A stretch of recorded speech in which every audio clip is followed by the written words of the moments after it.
రాయలసీమకు తీరని ద్రోహం చేసిన ప్రధానమంత్రి నరేంద్ర మోడీ గారు, ముఖ్యమంత్రి చంద్రబాబు నాయుడు గారు ఈ నెల 16వ తారీఖున రాయలసీమలోని కర్నూలులో జీఎస్టీ మీద భారీ బహిరంగ సభ జరపాలని నిర్ణయించడం చాలా దురదృష్టకరం, చాలా శోచనీయం.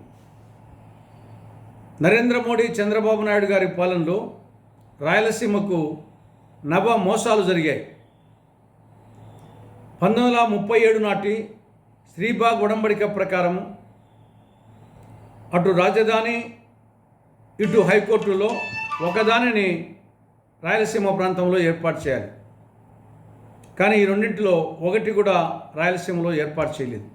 ఆ విధంగా ఒక శాశ్వత అన్యాయం జరిగింది. రెండవది ప్రత్యేక హోదా.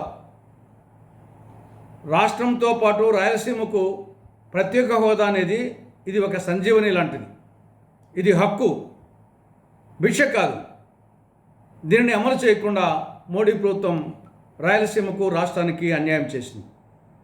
మూడవది విభజన చట్టంలో సెక్షన్ 46 సబ్సెక్షన్ 3 కింద రాయలసీమకు, ఉత్తరాంధ్రకు బుందేల్ఖండ్ తరహా స్పెషల్ డెవలప్మెంట్ ప్యాకేజీ నిధులు ఇవ్వాలి. అవి ఇవ్వకుండా అన్యాయం చేసింది.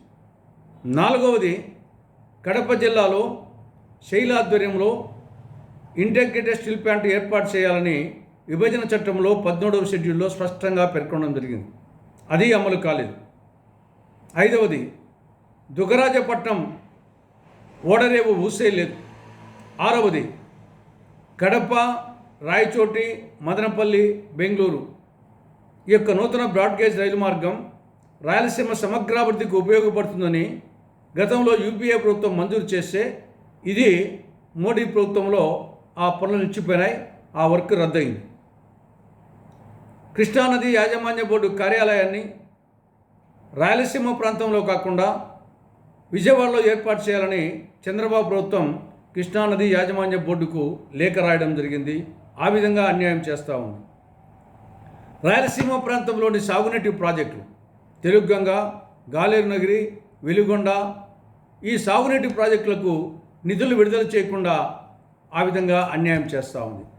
బట్ ఈ విధంగా రాయలసీమ ప్రాంతానికి అటు మోడీ ప్రభుత్వం, ఇటు చంద్రబాబు ప్రభుత్వం అనేక విధాలుగా మోసాలు, అన్యాయాలు చేయడం జరిగింది.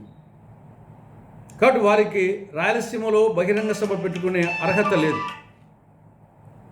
కనీసం రేపటి బహిరంగ సభలోనైనా పై సమస్యల మీద స్పష్టత ఇవ్వాలని అటు ప్రధానమంత్రి నరేంద్ర మోడీ గారికి, ఇటు ముఖ్యమంత్రి చంద్రబాబు నాయుడు గారికి కాంగ్రెస్ వాదిగా, రాయలసీమ వాసిగా విజ్ఞప్తి చేస్తూ ఉన్నా.